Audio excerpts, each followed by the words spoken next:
where we'll be spreading awareness all over the globe, holding space for families who have experienced pregnancy loss or infant loss. Hi, if you're coming in to see the interview today with my guest, Roxanne Francis, thank you so much for joining me. Say hello in the comments. Come on in, and say hello in the comments. And don't forget to ask questions, drop your questions in the feed. Hi, Glitter Touch, thanks for joining. Come on in and say hello, good afternoon, bring your lunch. Let me just pin my topic and you can enjoy some lunchtime music.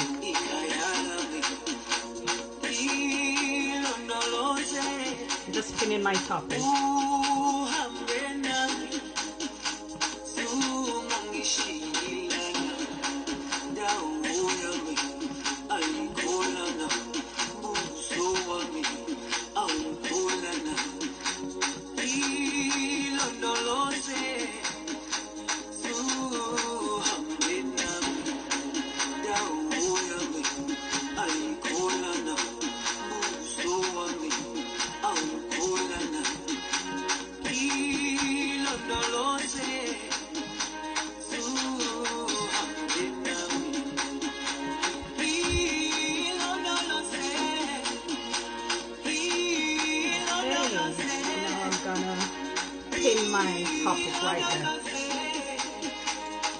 Thank you guys. So again, did I introduce myself? My name is Sophia Campbell. I am an infertility and a certified life coach, and I do have a program on Sundays named Faith and Fertility, where I talk about my own experience with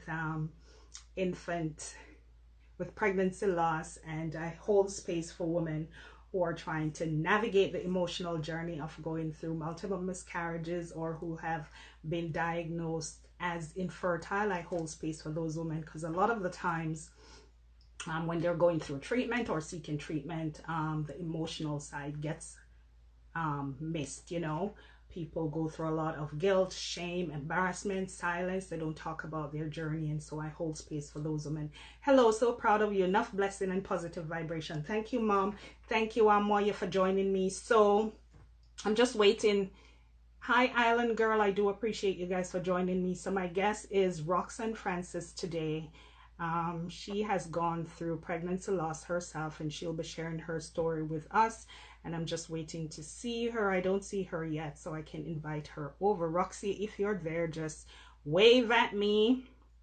You can follow her page on Instagram as well. She is Francis Psychotherapy. Let me see if she's there. Francis Psychotherapy.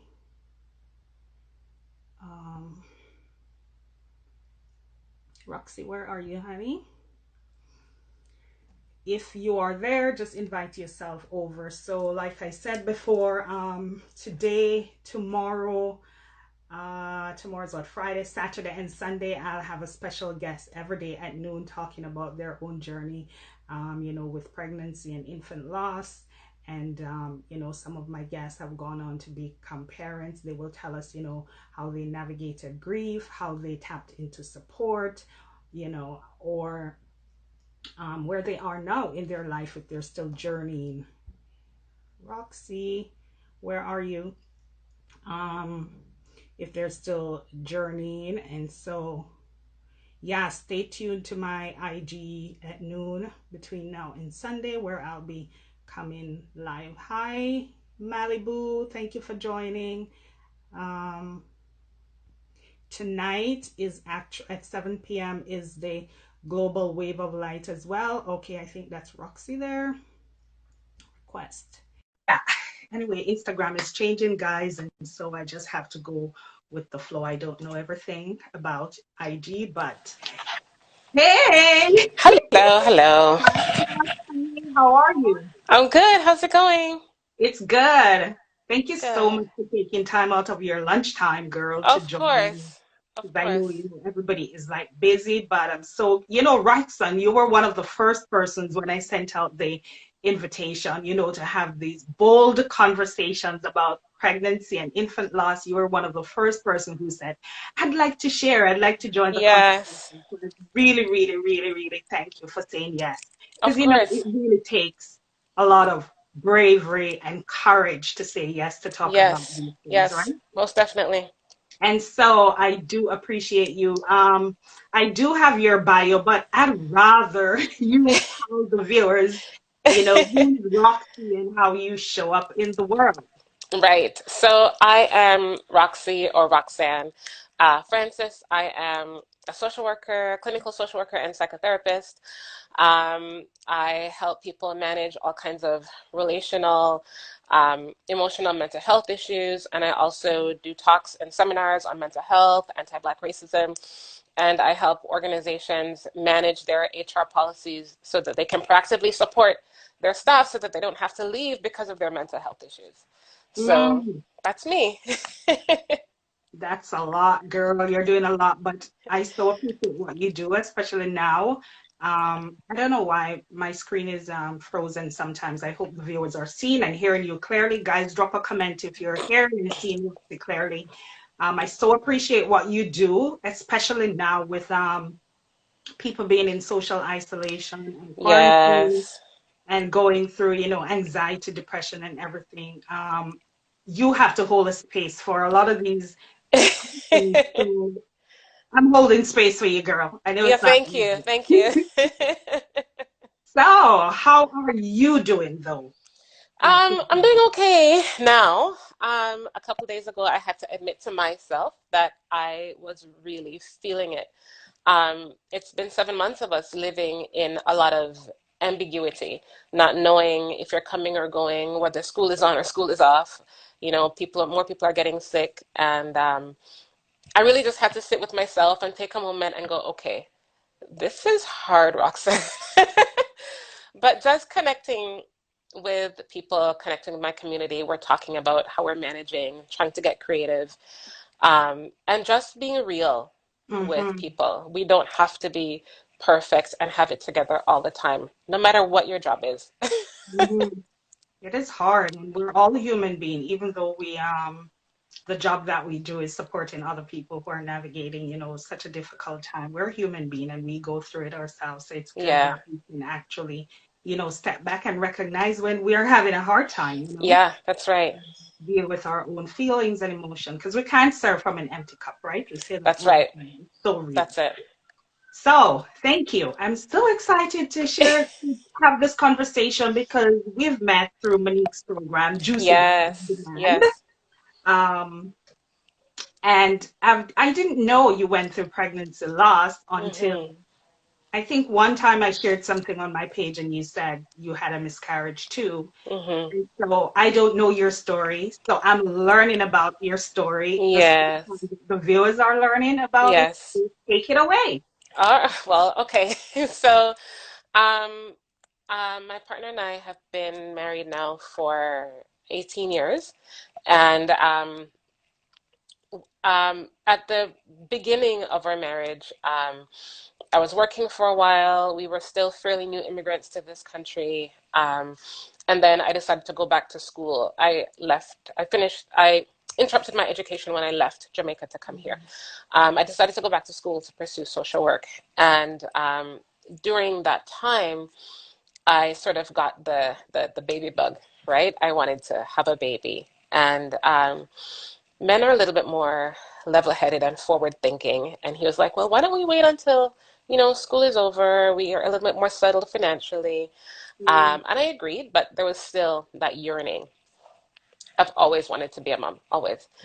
And then I was in the middle of grad school, and I found out that I'm not, no, I had just started, I was about to start grad school, and I found out Mhm. that I was pregnant. We didn't plan it, it just happened. And I was over the moon because by this time we were married for around 7 or 8 years. Yeah. And when you've been married for that length of time, people around you are asking you, so when are you gonna have a baby? right? And Especially if you're from the Caribbean. hmm especially, Now, right? what's taking you so long? What's taking you so long? They look at you like you're broken, Yeah. right? Um, but anyway, I was over the moon to be pregnant, and so was my husband. And I told a couple of my girlfriends, didn't tell the whole world. I just told a couple people. Mhm. And just, I felt like I was carrying this secret, so excitedly carrying this secret. We Yeah. started, when you get pregnant, you start to think 9 months down the road, right? Yeah. And then my best friend and I, we had started grad school together, and it was one of the few first days of school. We were in like a lecture theater or something, and we got a break, and I went to the bathroom, Yeah. and I noticed that I was spotting. And I thought, well, I'm, I don't really think this is supposed to happen. Yeah. And then it got progressively worse. Mhm. And I said to my girlfriend, um, she knew that I was pregnant and she was also happy for me. And I said to her, something's not right. I need to call the doctor. So I stepped out Mhm. of the room again, called the doctor, and they said, well, we can fax over a requisition to Mhm. the ultrasound place. You need to go get an ultrasound. So we left school, her and I together, went to get the ultrasound, and the ultrasound technician didn't say anything to me. And Mhm. they said, you have to, like, they said something like, we can't discuss results. And my doctor couldn't see me at the time, so they said, if it gets worse, you might have to go to the hospital. Mhm. When I left with my girlfriend, she said to me, I don't like that they didn't tell you anything. Usually, when the baby's fine, they would like show you the heartbeat or whatever, even though they're not supposed to, they usually do. Right. And then my husband met us afterwards, and I was feeling really down about it Mhm. all. And then we decided to go home. I went home, and I just, it all started. I started to bleed. I started to cramp. Mhm. And I remember I felt like a crazy person because Mhm. I had my hand over my stomach and I was talking to my belly. I was like, Yeah. no, you have to stay in there. Yeah. Wow. And it was painful. Mhm. We ended up I think we ended up going to the hospital. Um, so I cramped all through the night, and Mhm. I wasn't sure what to do. We went to the hospital in the morning. They did more ultrasounds, and then they confirmed that there was a miscarriage. Mhm. And that was hard. That was hard because by this time we've been married for 8 years, and I've just been waiting. I've just been Yeah. waiting for the time to be Mhm. optimal for us. Because, when you move to this country, you struggle to have your life back together, right? Mhm. And we were just doing all the right things and waiting for the time to be optimal. And here we are pregnant. And it just did not feel fair. Mhm. And I remember just like being on the floor, just crying at Mhm. this. I felt like I waited all this time and finally, and now it's gone. And it just did not make any sense. Um, my husband felt helpless, like he couldn't do anything to fix it. And he Mhm. is a tell me the problem and I'll fix it kind of guy, right? Mhm. And I called in sick. I was working part time while I was going to school full time. And I remember um, that morning when we came back from the hospital, I'd called in sick that day. No one knew what was happening. No one at Mhm. work knew that I was pregnant. And then I decided to go into work the following day. And I went into work and I shared an office with a colleague of mine. And she, at some point in the morning, she said to me, you're really, really quiet. Is Yeah. everything okay? And I just fell apart. Broke down. I just lost Yeah. it. Mhm. And she's like, why are you here? You shouldn't be here. She called her manager in, who was really, really lovely. I told her what happened, and she said, you need to go home. You need to take a couple days off. Mhm. Um, I, for a good 5 days, I just could not function. Mhm. Um, I don't know if other of my viewers or your viewers know, but I'm also a woman of faith, and I felt like I felt like God let me down. Mm-hmm. Um, but I also knew that I couldn't get through this grief without Mm-hmm. my faith, right? Mm-hmm. So I used that to sort of help me. The days were hard. Mm-hmm. Um, and at that time, it just felt like everybody else around me was pregnant, Yeah. right? It just seemed that way. Everywhere I looked, Mm-hmm. people were saying that they were pregnant, having baby showers, announcing their babies, and it just felt Yeah. unfair, right? Um, so eventually we got over that. And I remember one day, so I finished school, graduated, Mm-hmm. um, got a full-time job in my field. And I remember one day being at work, and one of my colleagues, his wife was having a baby, and he Mm-hmm. was on my team, and so the team decided to have a little office baby shower for him. Mm-hmm. And I specifically didn't go to work that day. And then the day after, we were in a team meeting. He was not at work, and the rest of us in the room were all women. And Mm-hmm. somehow the conversation started taking on this baby theme. Yeah. And they were all talking about when they had their baby and what the hospital was like, and who had a girl and who had a boy. And it felt like the room was closing in on me. I felt Mm-hmm. like I You couldn't, didn't belong. I felt like I needed to get out. And I was sitting in the corner furthest away from the door, Mm-hmm. but I needed to exit. Run. And yeah, literally. And then I remember I very suddenly got up and I said, "Sorry, I have to go." And my manager looked at me and said, "Are you okay?" And I started to cry just as I got through the Mm-hmm. door. Mm-hmm. And I went to the bathroom and she came in there after me and said, "What's wrong?" And I didn't want to, but I told her. Mm-hmm. And she's like, "It's okay. Um, we'll figure it out. Just, Mm-hmm. I don't want you to feel like you have to be in any conversation. If you don't want to, go take our early lunch." And, we managed it. Mm-hmm. So, um, fast forward a few months later, um, I get pregnant again, and that pregnancy turned out to be successful. Mm-hmm. My child is now almost 9, but had to do, I had to go to a high risk center for high risk Mm-hmm. pregnancies, and they treated me like like I was high risk. I had high blood pressure all throughout my pregnancy. I had to go on bed rest early. Yeah. But we had him and everything was fine. Then, Mm-hmm. um, about 2 years later, um, we get pregnant again and just over the moon. And my doctor said, "Okay, since your last pregnancy was high risk because of the miscarriage, we want you to get a 6 week ultrasound just to Mm-hmm. ensure that we have a heartbeat, that everything was fine." And I said, "Sure, no problem." We had a 6 week ultrasound with my son, no Mm-hmm. issue. Went to the ultrasound, technician was silent the whole time. And I was like, okay, something's not right. And I told my husband, and he goes, "Oh, they're probably just doing their job. Don't worry about it." Yeah. Um, go in to see my doctor, and she said, "I don't really like how this ultrasound looks. We're gonna get you another one." So Mm-hmm. 2 weeks later, we go for another ultrasound.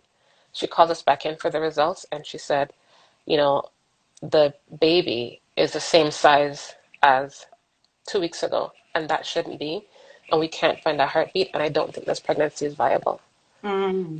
And I felt like the room was spinning. Like, I didn't expect that again Yeah. because Just a whole it's replay. supposed to only happen one time. Yeah, I know. Not in my wildest dreams was I expecting that again. And then, she gave us some privacy. She left the room. Both of us Mm-hmm. started crying. And I I'm trying to figure out now, how do I show up at work? What do I do? My doctor Mm-hmm. said to me, um, we think you're just gonna have a natural miscarriage and you just have to wait for it to happen. It'll happen in about a week or so. Mm-hmm. And what that was probably one of the most difficult weeks of my life, because if you've been pregnant before, anyone on here has been pregnant before, you know that your breasts get tender, all these things happen. I had nausea and vomiting all throughout my pregnancy. And so I still felt that way. I was still very nauseous. And here I am Mm-hmm. knowing that this Mm-hmm. baby isn't going to make it. And I'm Mm-hmm. having all of the symptoms. Symptoms. And I'm still at work. And one day I was in like the copy room or the mail room or something. And my supervisor comes in and she's talking to me about something. And my eyes are like 500 miles away. And she closed. I love her. That woman, still my mentor today. She closes the door and she's like, "What's going on?" Yeah. And I started to cry again. And she said, "Roxanne, you're scaring me. What's happening?" Yeah. And I said, "I'm pregnant, but the pregnancy isn't viable. And the doctor expects me to miscarry in the next few days." Mm-hmm. And she says, "I want you to take your things and I want you to go home. You are sick Mm-hmm. until at least 5 days after this happens. You need to Mm-hmm. go home and just focus on yourself, just focus on your health." And Mm-hmm. so I went home and I waited, and eventually it happened. And it was painful, and it was emotionally painful. Mm-hmm. And I was just beside myself. Like, how could this happen another time? Mm-hmm. Like, And it's too much. It was just unfair. yeah. Um, so we lived through that. And then we had another, we tried again eventually. And I Mm-hmm. got pregnant with my second son. But that pregnancy was riddled with anxiety. I'm not an anxious Mm-hmm. person. I don't live with anxiety. But when we were supposed to go in for our 5 week ultrasound, Mm-hmm. sorry, my 5 month ultrasound, I was on the floor the night before in the bathroom, just like, Mm-hmm. what if we go in and they cannot find a heartbeat? Mm-hmm. Um, but it worked out. He was fine. We delivered him fine. He's running around today. But it didn't come without, you know, it was hard. Potholes. Yeah, But yeah, thank you so much for sharing that, Roxanne. yeah. And I'm so sorry that you had to go through. I didn't know you had two miscarriages. I knew you had one, but Hmm. to go through one, to have a healthy pregnancy, and then to have another one. I can't imagine what you went through that first time, much less second time around. So Hmm. much for sharing that. But as you were talking, I had so many questions. A lot of them that you answered, a lot of them that you answered, and some of them just going back through my own experience, I felt like Hmm. I could relate to you on so many levels. Um, Now I wanted to ask you, how did you grieve? Like, how was I know you mentioned a little bit about, being in a room with your employees and having those minor breakdown, but a lot of people who go through miscarriages, especially when they haven't, in the early stages, and they don't think their pregnancy was valid because, of course, it was like first trimester or in the Hmm. weeks, they don't think it's valid. And so some people don't grieve. They're like, oh, it was so early. It wasn't a real pregnancy. Now, what was your grieving process like? For me, those babies were valid. Those the loss of those were lives Mm-hmm. that I lost, and I spent a lot of time thinking about those children, thinking about. I spent time just sitting down there. Who knows, for better or for worse, but I thought about what they might have looked like. I thought Mm-hmm. about um, what it would have been like if they were here. Yeah. Um, my husband and I, we sat down and we grieved together. Um, we spent time. There was one evening when we were both at home crying, and he said, "Okay, I can't do this here." And Mm-hmm. we got up and we drove into Toronto and we sat down and we ordered appetizers. We didn't even have them. We Mm-hmm. just sat down and we talked about how we were feeling, That's um, good. how he was feeling. Mm-hmm. Um, when we had the second loss, I remember he went out with some of his guy friends just to get some support, Mm-hmm. right? Because so often we forget about the men. You That's know, true. It's just That's the women good. carrying the babies, right? Yeah. So not to cut you, but not to cut you. A Yeah, lot, yeah. I'm happy you said that because a lot of the focus is on the woman, as you said, and Hmm. a lot of time get, lost in the process.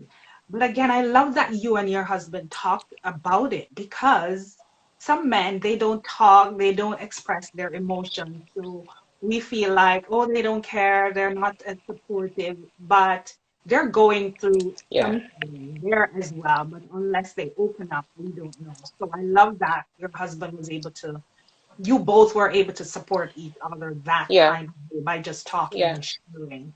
yeah, yeah. Because he had expectations too. He Mm-hmm, had hopes and dreams as well, right? When mm-hmm, I was pregnant with my first son, like he was right there, like, talking to my belly and all that stuff. So when we had the second loss, it was devastating for him too. And so mm-hmm, we talked about what that felt like for him and what that felt like for me. Because from day one, from you pee on that stick, you starting in your mind, you're shopping for maternity clothes, mm-hmm. Yep. right? Especially us women. Exactly, exactly, Yeah. right? So you start to count down of, what month is the baby going to be born and Mhm. all these things. Yeah. And so yeah, it was a significant loss, not just for me, but for him as well. But yeah, we grieved together for the most part. Mm-hmm. Um, the very first time I felt like I could just carry on. I went back to work, Mm-hmm. right? And it took other people to say to me, you don't need to be here.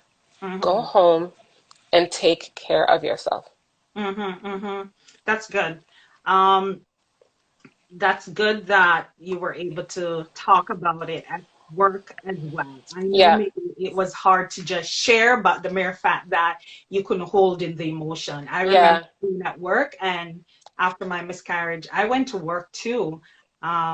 Well, the first miscarriage, I didn't go for 5 days, but the second and the third, I showed up at work like nothing happened. And it takes something like that for somebody to know their employee, to be able to yes, see that this is not Roxanne, this is not right. Sophia, what's going on, and to Yeah. really reach out and support. Now, apart from your husband and work, did you tap into any kind of other community support? Hi, Sandra, thanks for joining. Hi, Dr. Ava. Um, Any other support group? um, you know, I didn't. And the funny thing is that now that I'm so immersed in the work that I'm doing, I Mm-hmm, would.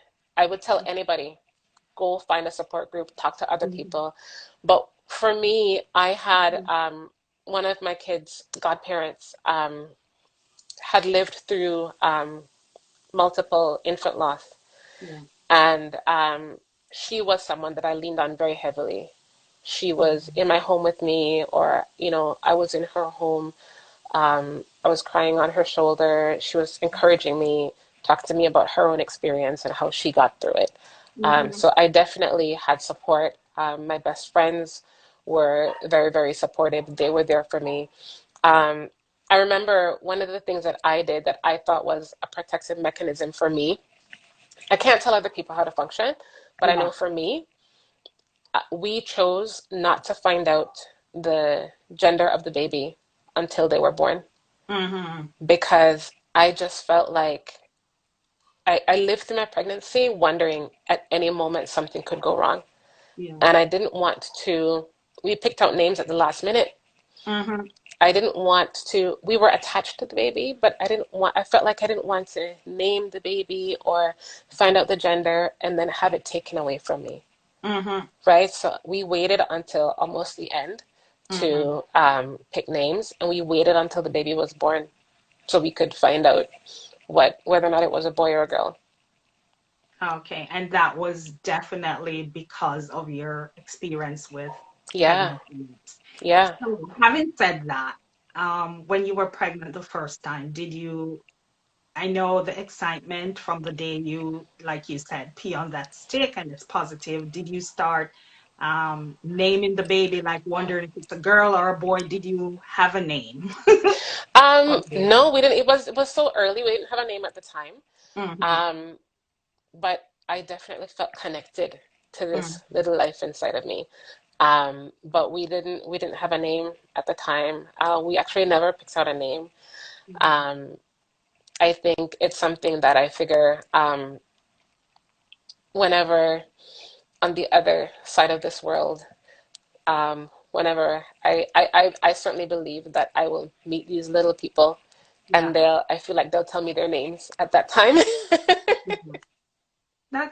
That's nice. I love how you framed that. But one of the reasons why I asked that question specifically is because today, like I said before, is Pregnancy and Infant Loss Awareness Day. And at Yes. 7 p.m. there is a global wave of light where we sit for 10-15 minutes just to remember our babies that are in heaven. And one of the Hmm. recommendation is that you choose a way to allow their memory to live on. And a lot of Hmm. people like name the baby, even though you didn't know the sex, you have the opportunity to just give the baby a name and Hmm. attach a meaning to it. So Yeah. every year on October 15, you just celebrate their memory. So maybe Ah, something that you can think about. definitely, You can think about definitely. today. And even if you weren't planning to join tonight, I'm inviting you to join me Okay. too, so we All can right. light a candle and wave a Yeah. light across the globe. And anybody who is on this live, who's suffered a pregnancy loss or infant loss and want to join, it's at 7 p.m. tonight. I'm going to be here again just for 15 minutes. We're going to Yeah, light yeah. a candle and wave a global light in memory of yourself or someone you Yes. know who Yeah. has suffered a loss. And Hmm. so I just love your story. I'm so sorry that you went through those losses and but I'm sure you've taken away so many lessons as well Hmm.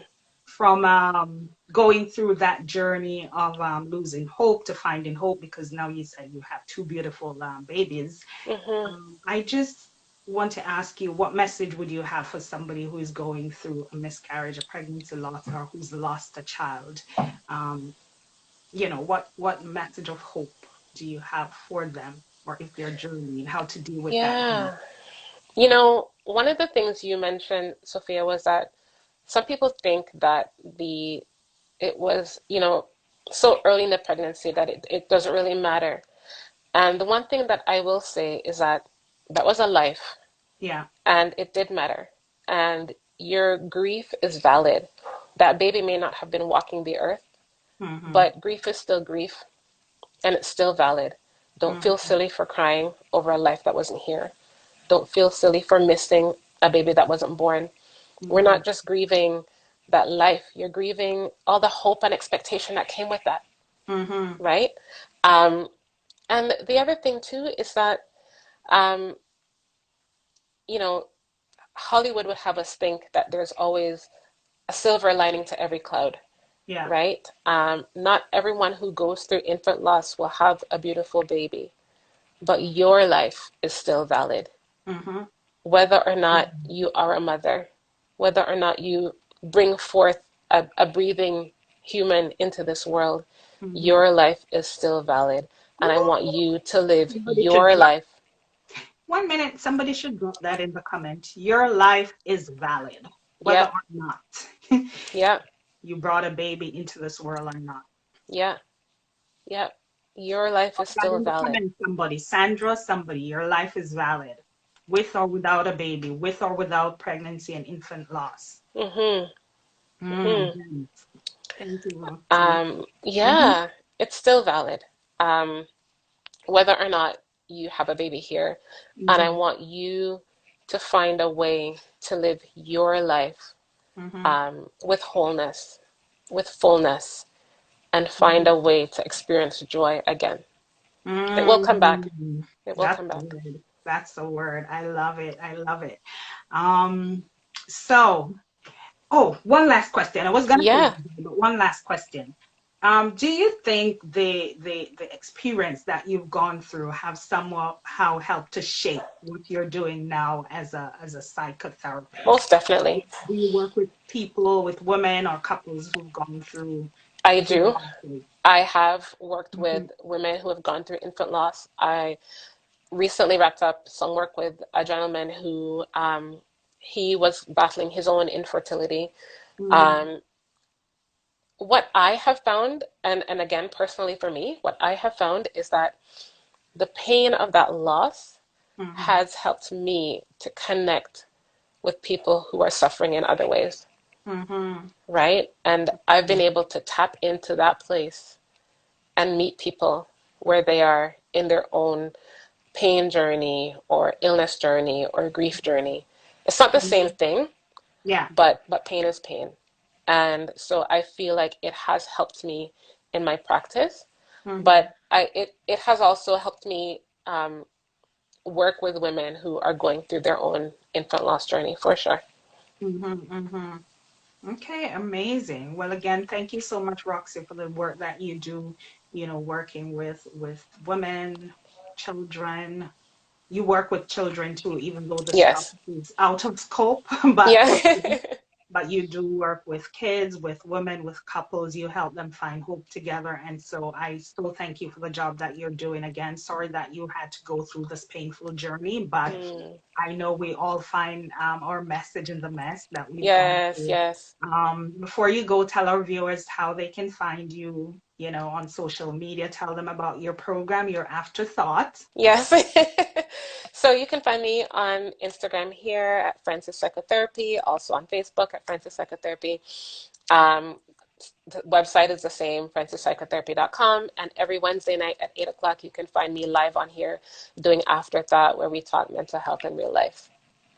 Yeah, and her program is the bomb, people. Every night she drops really, really good gems and real life situation. Not just telling you to get over this, get over that, but she help you work through, your valid emotions and hold space for each other. So thank you again, Thank you, Roxanne. Thank you Sophia, for for giving coming. me the space to I'm talk about looking it. forward to see you tonight again at 7 p.m. as well as Yes, you. yes, I yes. do appreciate you. Much love. All the best. See Awesome. you Take soon. care. Bye. Thank you. She is lit. Bye. Somebody said she is lit. Okay, Oh, stay thank you. lit. Thank you. All right, take Bye. care. So, Okay. yeah.